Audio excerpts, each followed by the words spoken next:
Good afternoon, everybody. It's a real pleasure for us to be able to have this conversation with you today in the Price Talks series. I also wanted just to remind everybody that you can have the opportunity to submit questions and answers for myself and for Jeffery Wallace, and we look forward to having a back and forth conversation with you at the end of the talk today.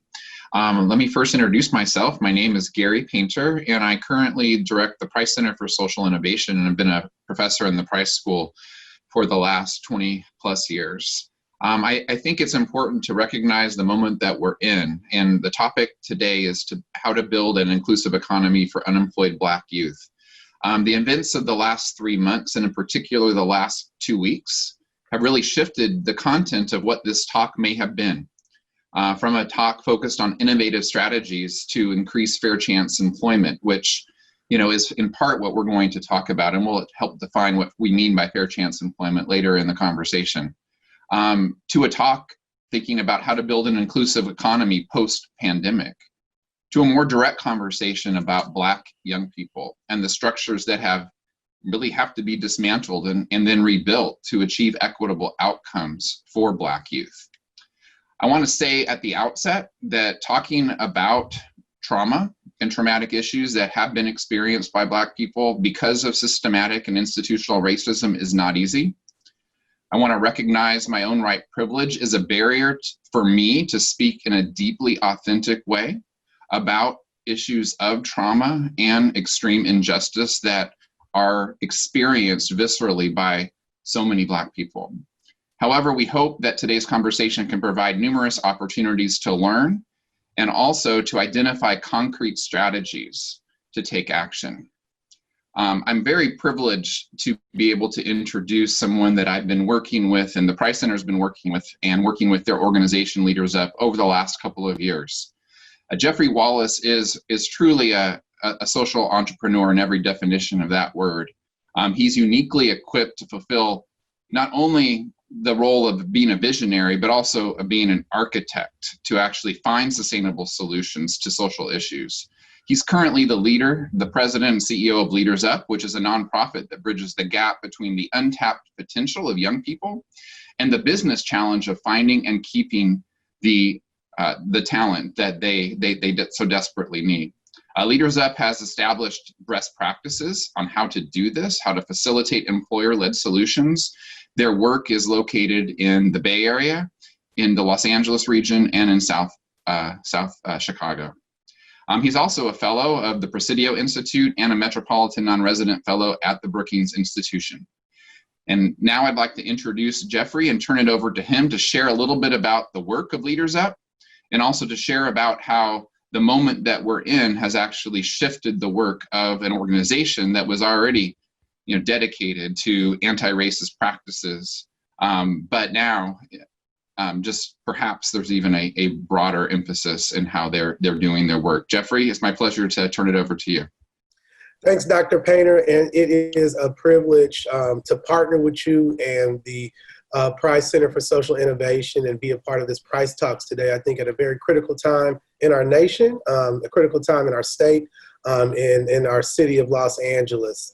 LeadersUp, as you mentioned, for the last 7 years has been working to bridge the divide, the opportunity divide that exists amongst the 5.5 million young people that are not working and in school between the ages of 18 and 24 across our nation, which is about 1 in every 7 young people that we see on a day-to-day basis. And the huge business challenge of finding, keeping, and advancing the next generation of diverse talent. Our work has really been focused on how do we work with employers as the strategic lever to drive job creation and also to evolve the culture of these companies, the policies and practices of these companies to, one, value diversity as a tremendous asset, operationalize the commitment to diversity by anchoring culture and policies and inclusion in order to advance racial equity. And over the last 7 years of doing programming and social impact work across the nation, we've been able to impact over 50,000 young people through training and connecting them to employment that leads to career pathways with a median wage about 450% above the poverty line. And one of the proudest things that accomplishments I have about LeadersUp is that beyond the social impact numbers of directly impacting individuals, these young adults have generated over $935 million in tax returns to local economies. And I think that really anchors us in the conversation of today as it relates to a point of intersection between the historical wealth gaps and inequalities that have been connected to race in this country. And over the last 2 weeks, we've experienced a tremendous amount of social and civil unrest connected to our criminal justice system, police brutality, but more importantly, I think symptoms of institutional and systematic racism.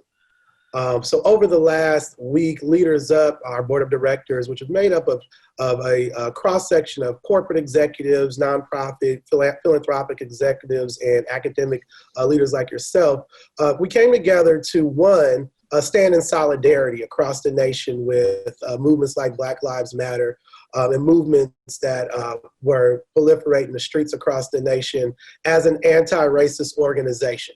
And it's critical that we took that stand from a solidarity perspective, because now we have an active commitment to demonstrate how anti-racist leadership can shift systems, can make companies more competitive, and can expand the type of opportunity necessary for us to create a new America and reimagine how we can really ensure that our systems, our economy are working for everyone.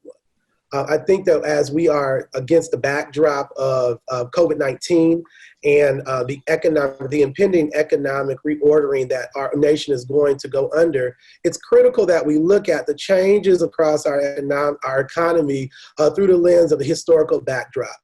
As we migrated from the agrarian economy to the industrial economy, from the industrial economy to the knowledge-based economy, the disruption of the economy in 9/11 and now in COVID-19, there's been a trend where people of color and also, and more importantly, I think right now in this time, African-American communities have been left out of the recovery for these economic shifts. So at the point in time where we have a tremendous amount of civil unrest, we have another level of accountability from the public, I think it's important that we really forge cross-sector collaboration in order to drive innovations that will, create a triple bottom line. One that drives our economy, one that transforms our systems, and one that also ensures that we advance racial equity. So that is we've gotten to this point, Gary, being very courageous around being solid, standing in solidarity, but also ensuring that we do the work ourselves. So the board of LeadersUp established a committee on racial equity. That racial equity committee will also be chaired by an individual that will sit on our executive committee and provide oversight. We also ensured that committee was charged and resourced to take our entire organization, staff, and board through racial equity and anti-racist leadership training, so that we have the tools in order to not just hold ourselves accountable, but hold America accountable moving forward. We have established also an advocacy agenda where we're going to be working with the companies that we partner with to ensure that they have anti-racist policies, but also they're operationalizing those policies through practices. We took a stand in saying that we will be not sourcing talent to companies that aren't anti-racist publicly, and demonstrating their commitment to that.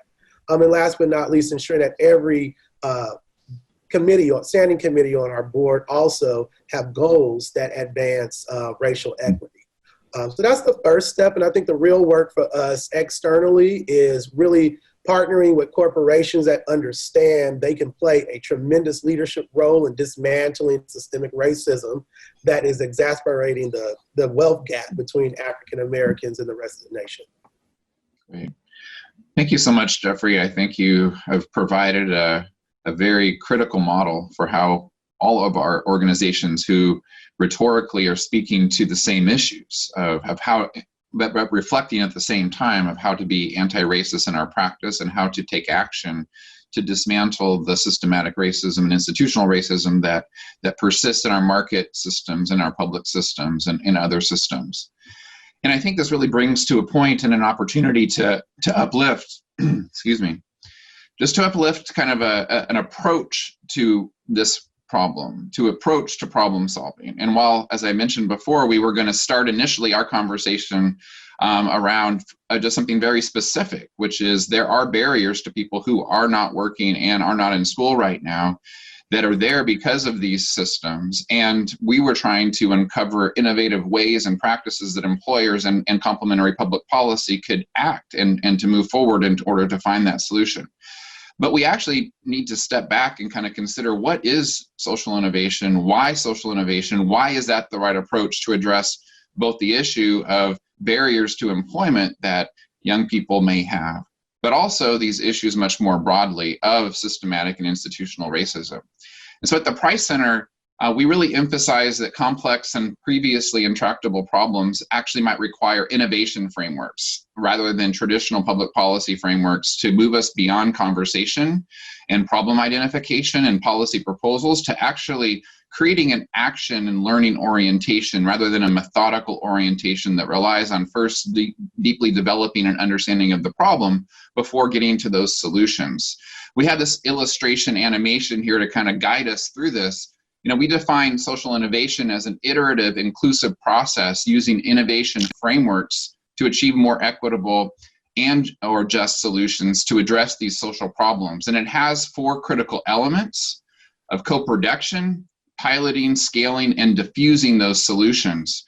And I think what's important about this framework is that it's inherently iterative at each stage, and you're actually expecting to learn and pivot back to earlier stages of this process so that you don't just come up with a solution and then try to take it to public policy, but instead you actually co-produce and then experiment with these solutions. It's critical to build an ecosystem or infrastructure to diffuse effective solutions into the public, into the market, or civil society. And where it really starts is with co-production. And I think that it's come up over and over again, and I think people are recognizing that we aren't going to the right experts to come up with ideas for solutions, and we're not including the people who have the ability to change practice and change policy in deriving those solutions. And so it's absolutely essential that we start an innovation process with co-production where this can happen, where that you can reach out to the communities that have been impacted by injustice, and that you can reach up to people who have power to bring them into that process so that they can be part of that rather than simply presenting solutions to them. I think it's appropriate to consider 2 of the critical problems that we're talking about here today, and also talk about a concrete, problem and solution set that we're talking about with respect to what fair chance employment might look like.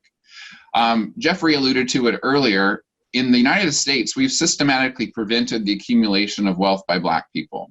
We've also over-policed Black communities. This systematic prevention of the accumulation of wealth certainly started with slavery. It started and continued with the failure to keep our promise of reparations.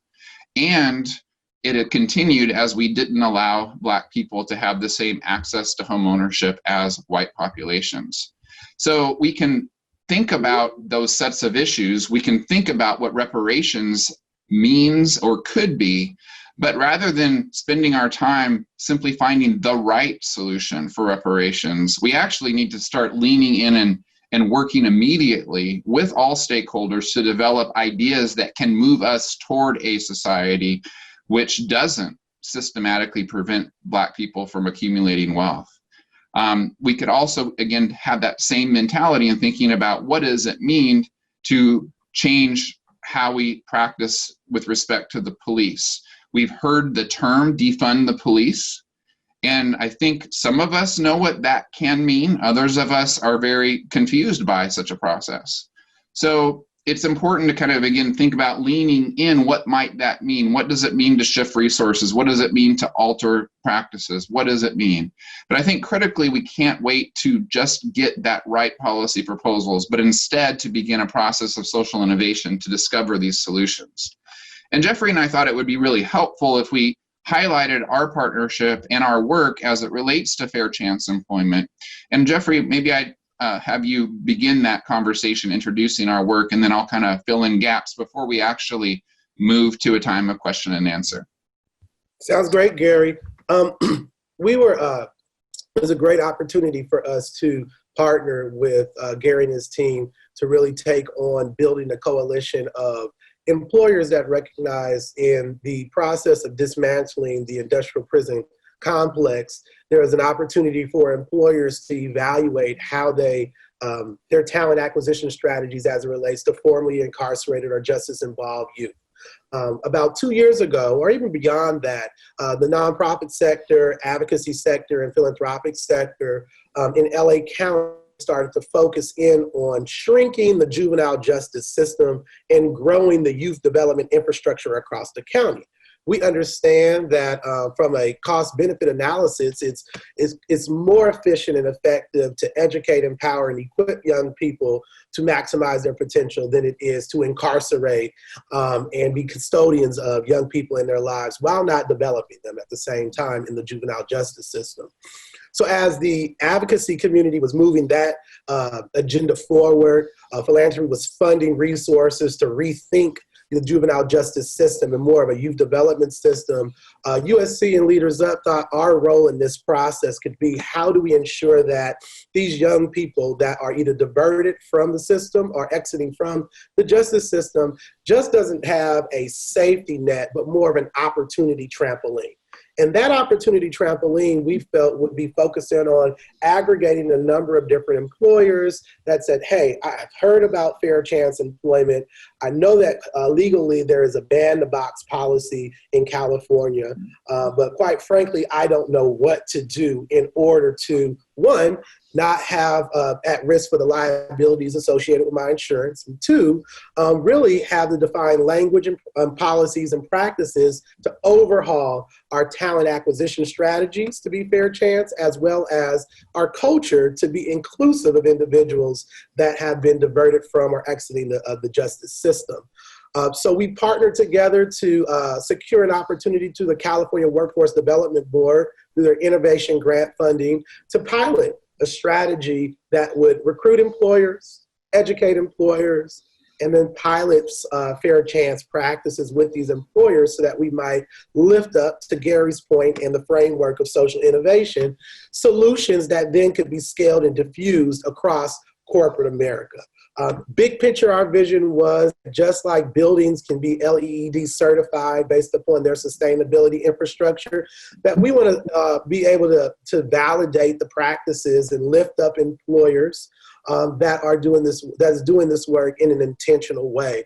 And from a standpoint of connectivity and intersectionality, this is a great example of how employers can anchor what they do well, job creation and developing people, in an anti-racist positioning.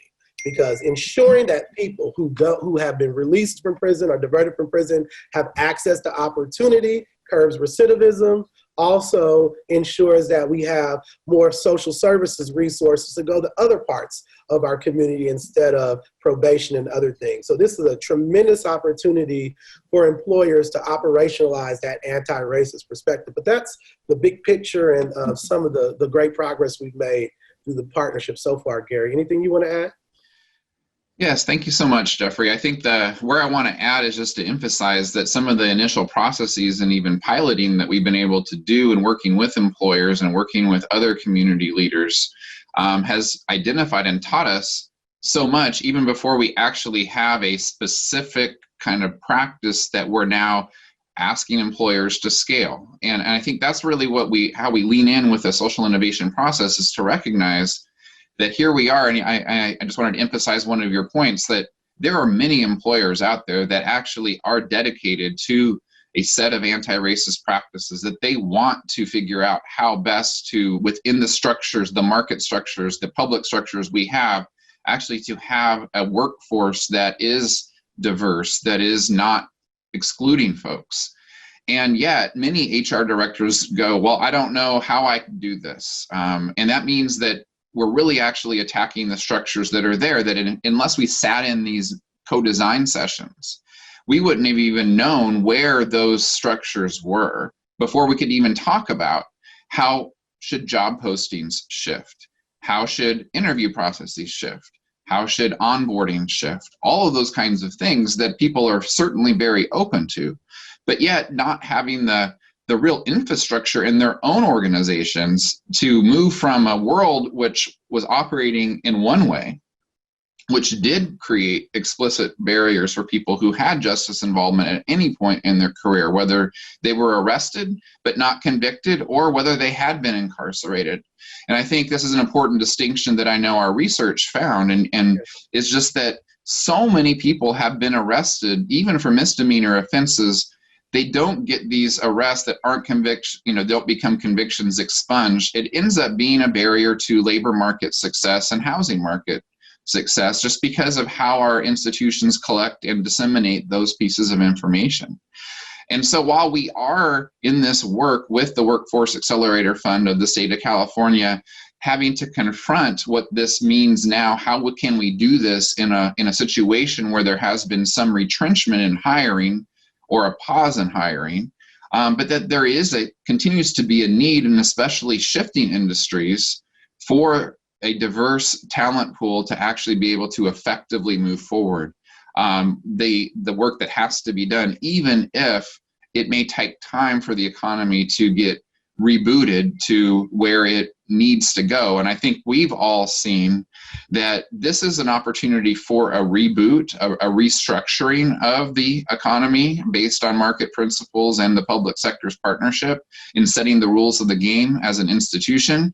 And so this is really an opportunity for us to work collectively with those in the public sector to imagine complementary policies like Ban the Box, work with employers who are going to need to institute practices internally and to reach out of their own businesses to their supply chains and so forth to make sure that their entire supply chain and customer base is treated with really equity in their approaches. And so the challenge before us and before all of us who are participating in this talk today is to think really critically about how to move now and to take the necessary steps, recognizing that we don't have a specific roadmap right now in front of us, that we actually need to create co-production processes, really. We need to kind of lean into piloting, to scaling things that appear to be working, recognizing that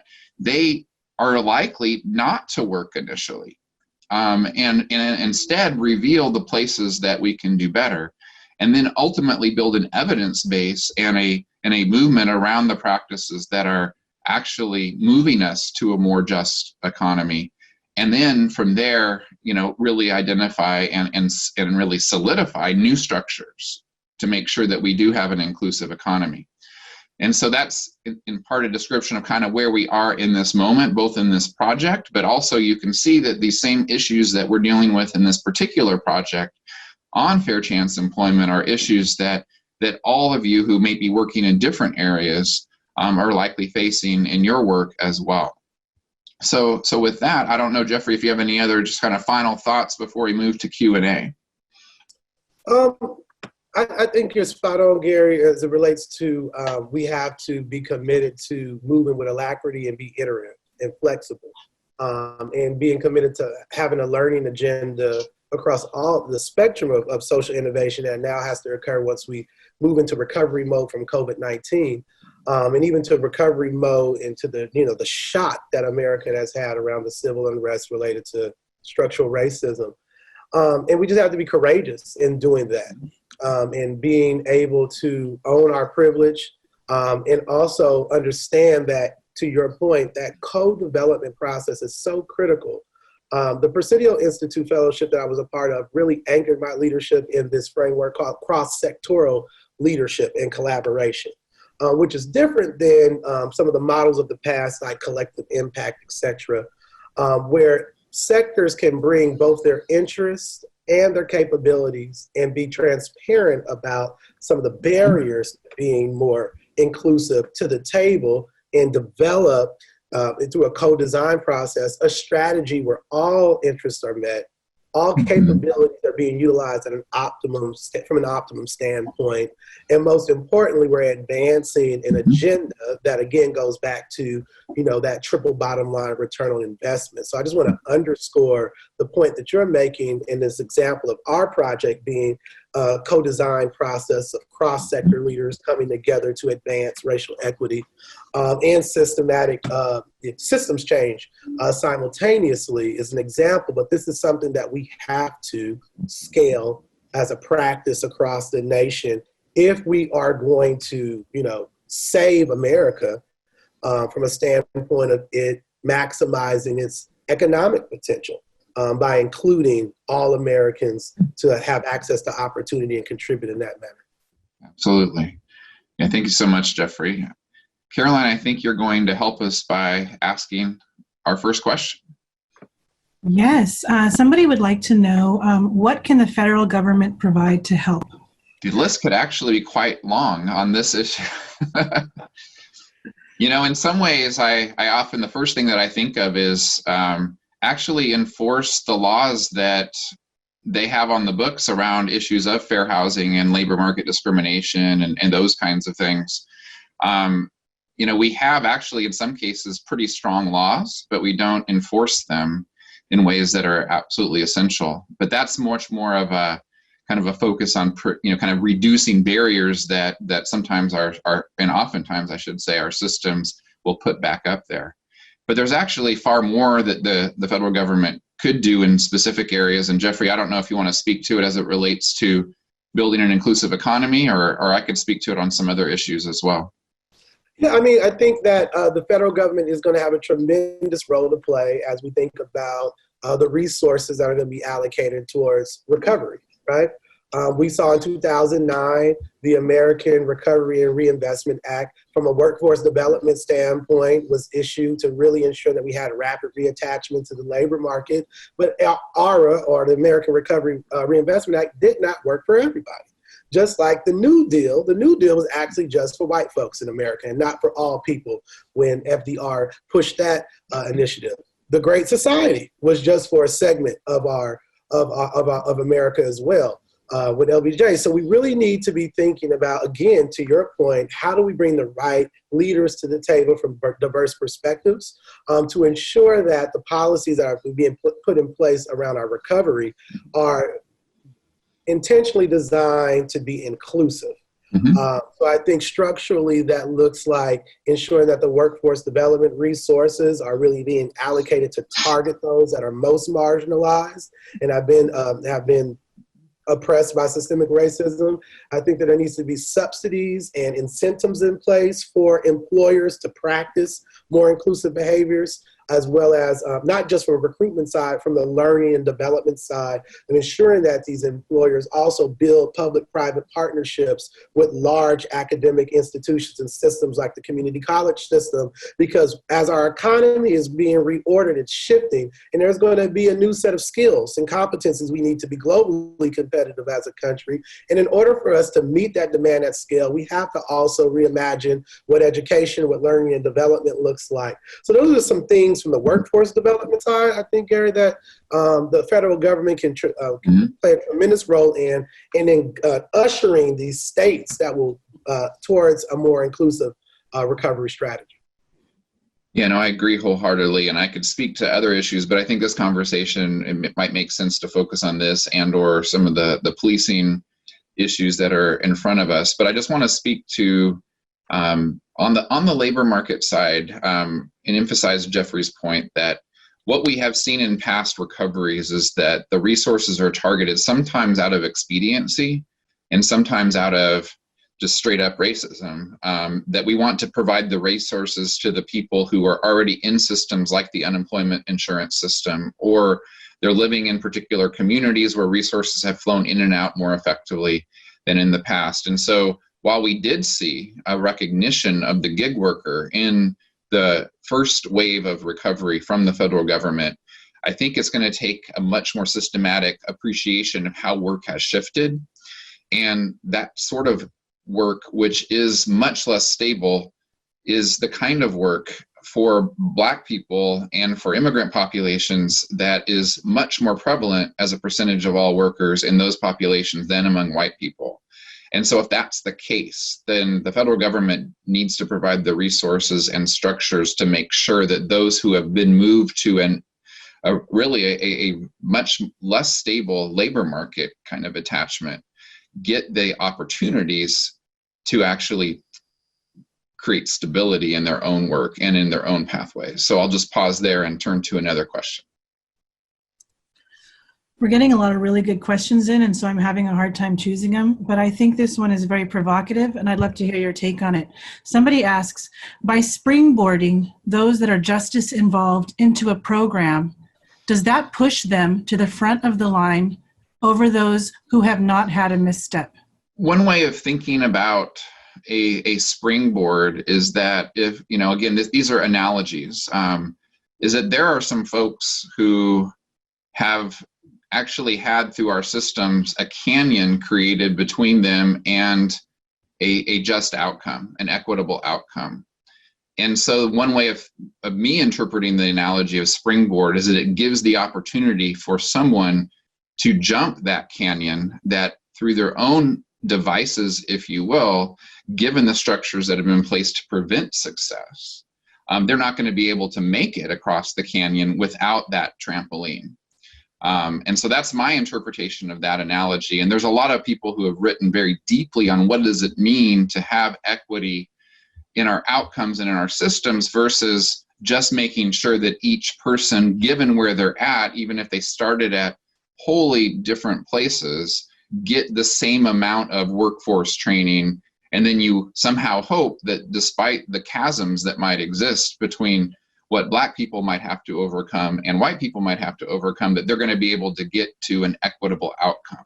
So that's how I interpret that analogy, and what it means is to actually be able to actually move people from places of great disadvantage because of the structures that we have in place, as I spoke about before, the prevention of wealth accumulation, just to name one, to actually a place where people can be on a footing where they actually can achieve their potential. Jeffrey, did you have anything to add?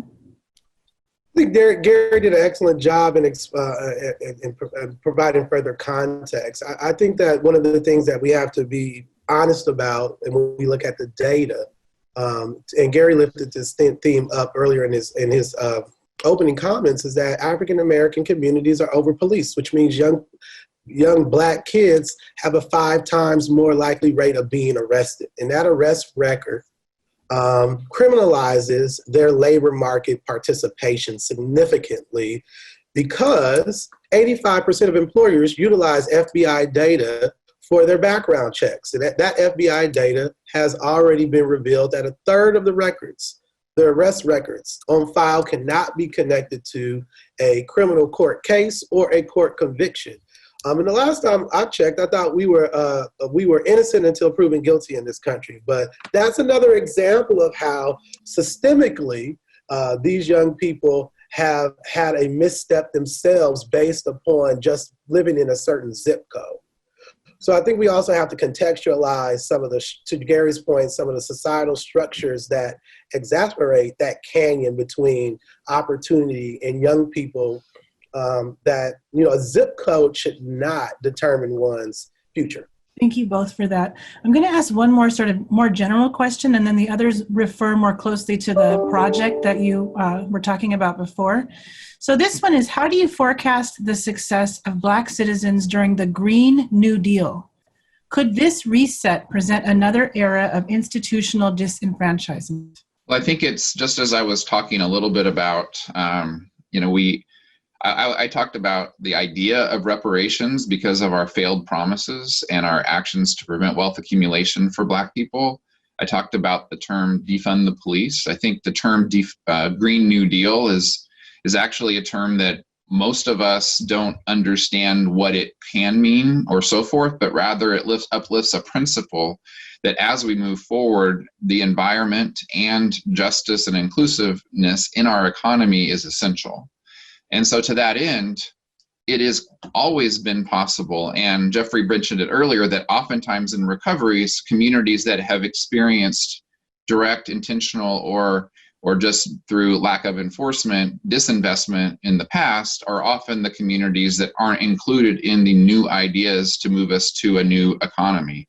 And so without a doubt, any new idea that's put forward, we need to recognize our legacy and our history of the fact that there have been explicit winners and losers with respect to those recovery packages. And so while I don't know how the questionnaire is speaking of the Green New Deal broadly, I think that's a framework that we have to address no matter what the specific new ideas are to build an inclusive economy. And therefore, as we work together, people who are in the community who have experienced some of the structural racism and other structures that have prevented certain pathways for them, we also have to work with people who are holding positions of power, whether it's corporate, market, or the public sector, to actually develop such solutions to build that inclusive economy.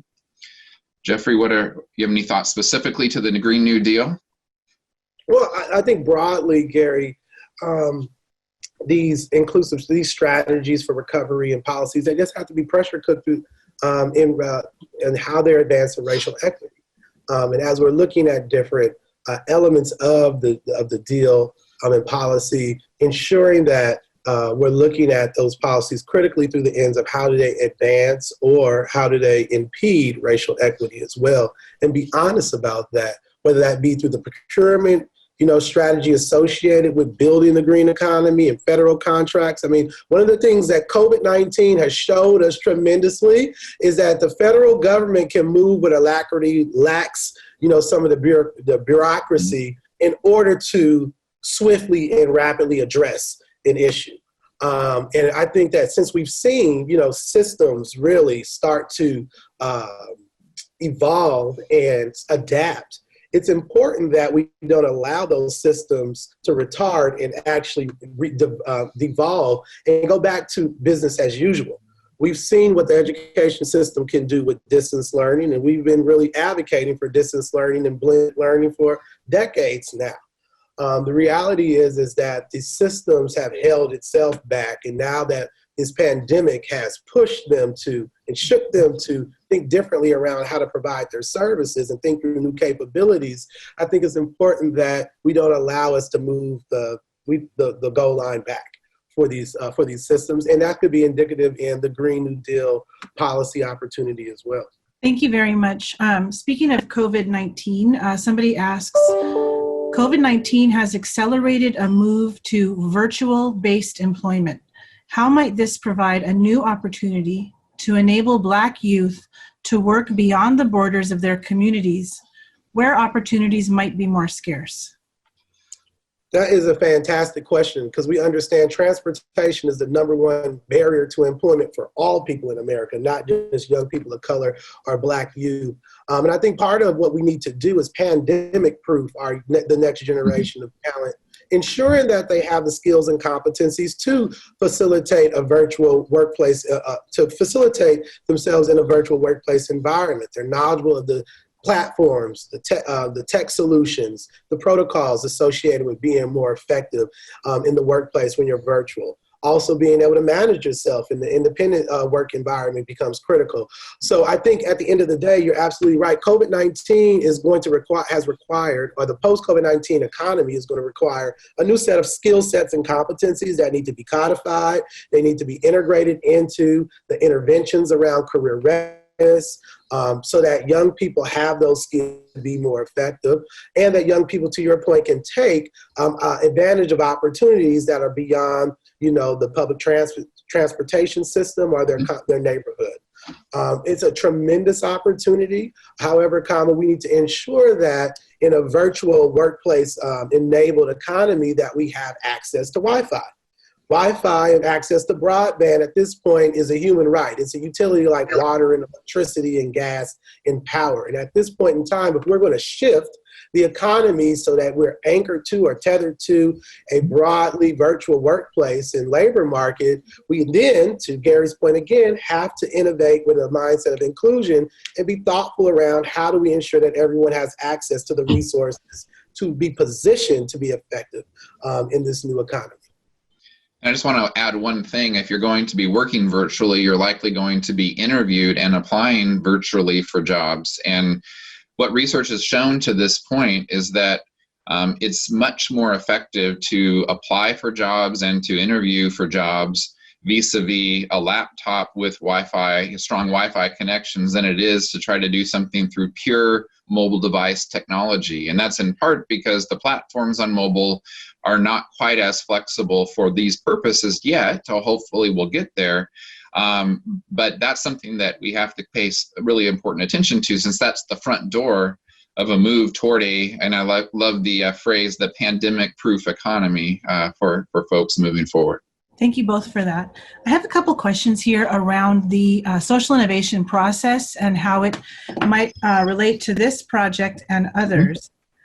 So somebody asks about the effectiveness of the social innovation process and what are the barriers to making it mainstream?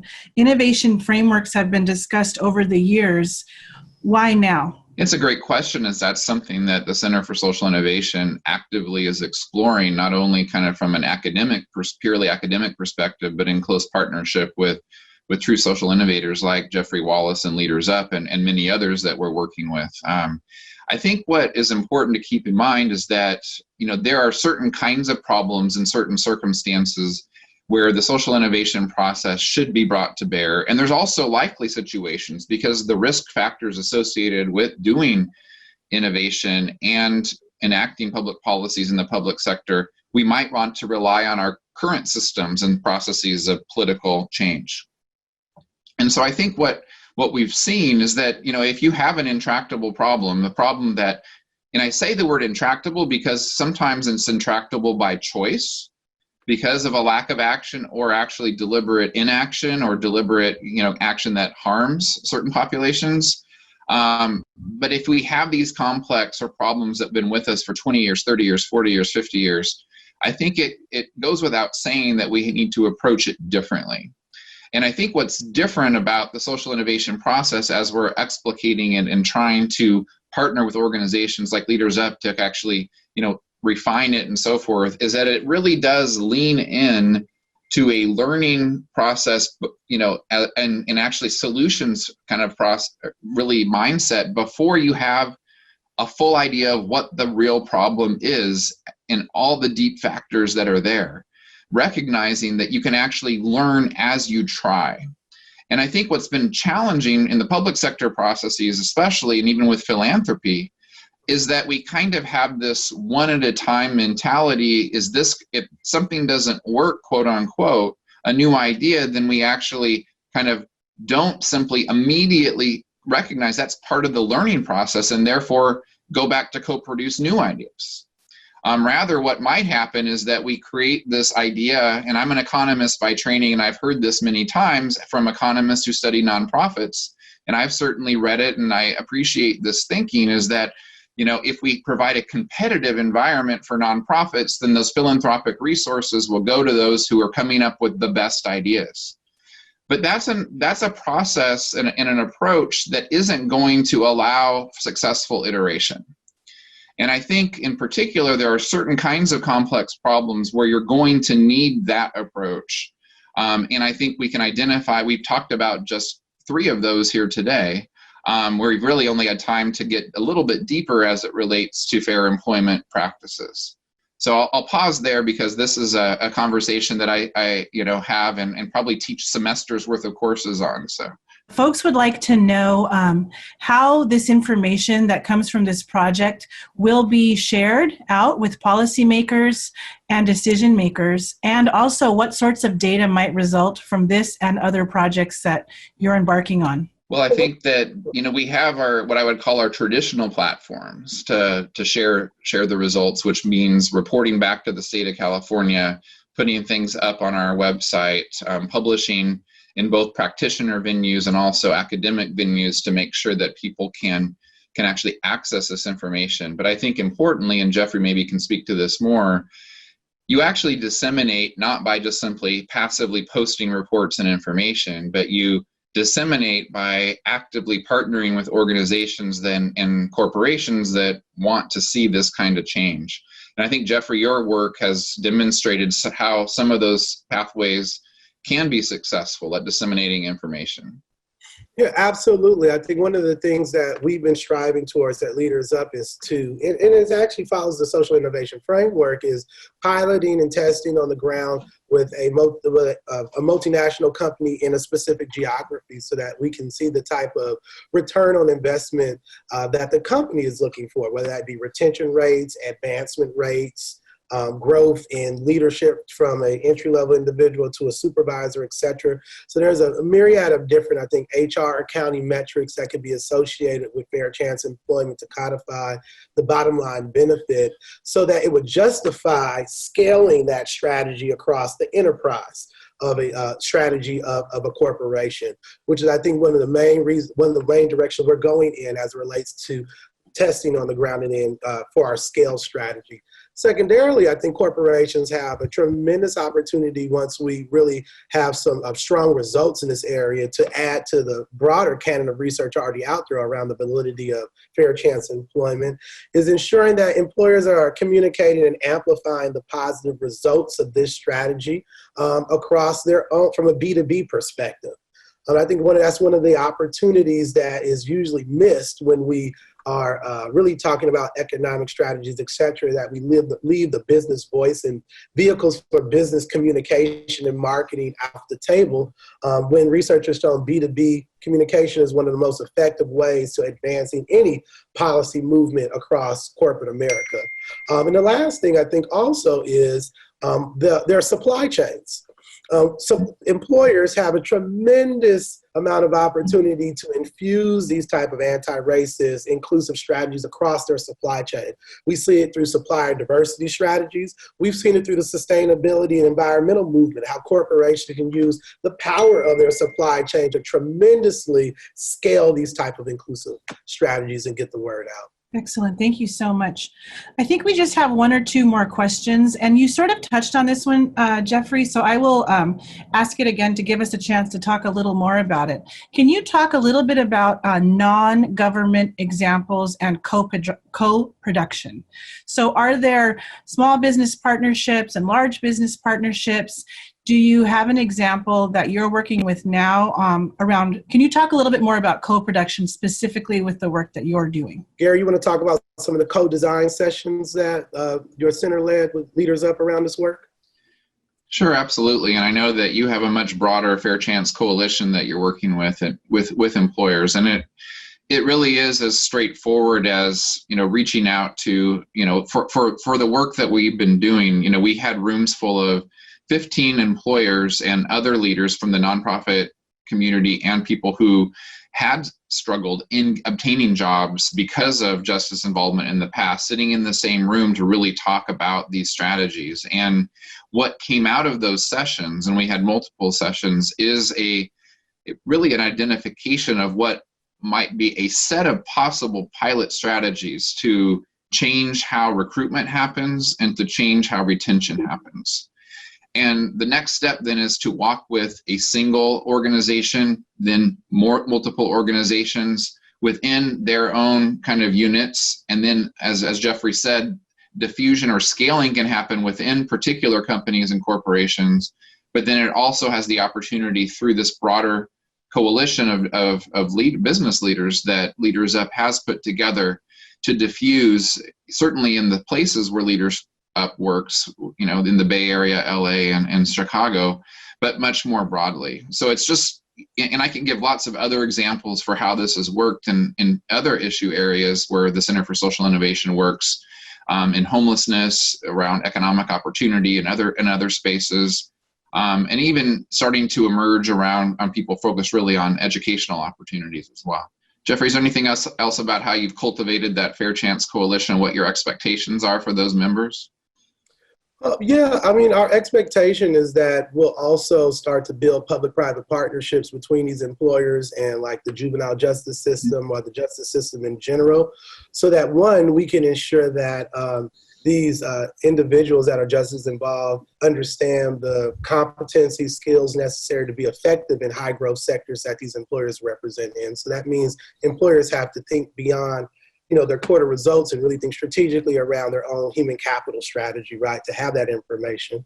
But two, that these employers also are not recruiting these individuals for just entry-level employment, but really career pathways that align with their own pain points around talent as well. So there is a myriad, I think, of different, a spectrum, of fair chance practices that stem from recruitment to retention and advancement that will allow the employer to, I think, see the best benefits of participating in the coalition.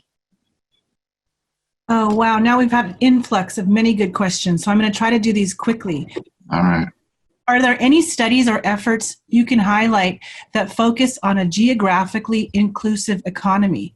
Many people, but especially people of color who live in the Deep South and other rural communities in America, face even more obstacles due to an even greater lack of resource. So it's always, as an academic, what we will tend to do then is immediately get off this call and try to look up what sorts of studies have been done. I certainly think of the work that Manuel Pastor has done here at USC and what it means to have a regional just economy. But it is focused probably more on regions, metropolitan regions. So to your point about rural regions, I don't know that works there. I do suspect that there is work in that area. My own background is a rural background from the South, and so I certainly appreciate and through my own lived experience know what that's like, having my mom grown up in the poorest county in the country and spent a lot of my summers with my grandfather as he was sharecropping in those areas. So I appreciate really the depth of resource that exists in both white and Black communities there, but even more magnified for Black communities in the rural South. I just don't have the answer to your question right now. That's understandable. Jeffrey, have there been any specific industries that you have found to be more accessible, having an easier time with this fair chance employment than others, for example, finance or IT? Well, we have found out that some sectors have some significant barriers. The financial services sector, through the some of the policies that the FDIC have pushed out, have limited some of the strategies that large financial institutions can employ around fair chance employment. But JP Morgan Chase, Bank of America, and a number of large financial institutions are now advocating for those regulations to be relaxed by the FDIC. We've also found out, and this is a roundabout way of answering the question, is that a lot of employers have the power to enact fair chance employment if they also held their insurance carriers accountable. The major challenge that employers are facing around really operationalizing fair chance employers is that their insurance carrier prohibits it. So that's an advocacy position that employers can take to be more fair chance, but also it's just a decision, again, around being anti-racist. You can choose to select an insurance broker that will allow you to participate. But traditionally, the construction sector has been doing a lot of great work around fair chance employment, specifically here in LA with a lot of our labor unions. The healthcare sector, Kaiser has been doing some tremendous work across the state of California around fair chance employment as well. And the tech sector has been doing some tremendous work around also ensuring that incarcerated individuals have training opportunities that will lead to high-wage, high-road jobs upon reentry as well. Thank you very much. And I'm going to leave you with this last question. Can an economy be truly pandemic-proof or only pandemic-resistant? That is a great, deep thought to conclude with. I think that thinking about what resilience means, and maybe that is a better analogy to think about what resilience means. I think what we've seen is that there are some communities, there are segments of society that have actually been quite resilient through this pandemic. And you can point specifically to wealth accumulation as one such reason why. You can also point to the fact that they can access work in a fully virtual environment successfully and so forth. So I think what we see is that there are some communities and some occupations, some work, some opportunities that people have that are actually providing pathways for what resilience can look like. And I think it'll be up to us collectively as a country, as a nation, to make sure that that resiliency extends to all Americans, all those who live here. And I agree with you, Gary. I think COVID-19 really exposed how fragile our country is and ill-prepared we are to really operationalize solutions in a rapid manner. The infrastructure that is needed just from a public health perspective is critical. And I think that was one of the most negligent things that we have not invested in, is the infrastructure necessary for us to even, respond in a quick way. So I agree, Gary, as even in the state of California, as the governor has established this recovery task force, it's my prayer that group of cross-sector leaders are really thinking through how do we better prepare, because arguably we could not be as prepared as anyone would have wanted to be for COVID-19. But there are lessons learned that can then be translated into new solutions and strategies and policies that will help us be more resilient to the next pandemic that shakes the nation in our world. That's right. I'll just conclude with one other item, is that we know that disadvantage also has been amplified because of really place-based strategies broadly. And I mean place-based strategies in an insidious way, as well as in kind of thinking the flip side as, in a positive way. So the insidious way is that our country had purposely segregated Black communities, and this prevented their ability to accumulate wealth vis-a-vis home ownership. And also, as the job market diversified into new places, actually prevented just a simple transportation barrier. And while many people face that transportation barrier, it was especially exacerbated for Black people who are living in Black communities. And I think when we're thinking about strategies, we have to appreciate the fact that some of these solutions we might be putting out there, because they are place-based or at least should be place-conscious, need to take into account the fact that we actually have a physical infrastructure that reinforces division across space. And my planning colleagues can speak much better and more eloquently to this than I can, as well as a information infrastructure that currently creates barriers and prevents people from accessing opportunities in ways. And Jeffrey spoke to that vis-a-vis Wi-Fi and what some call the digital divide, but it really is about thinking about what are the basic utilities that we all ought to have, whether it is, basic healthcare, basic, infrastructure, universal lifeline service with telephone and or Wi-Fi, broadband, etc. So we really are at a point where we have to, it's slapping us in the face to directly address the structural inequities that are in our systems, public, market, etc. And so now there's an opportunity to really move forward and to help, collectively build that new inclusive economy. So with that, Jeffrey, let me just thank you personally. I've learned a ton from you as we've worked together over the last couple of years.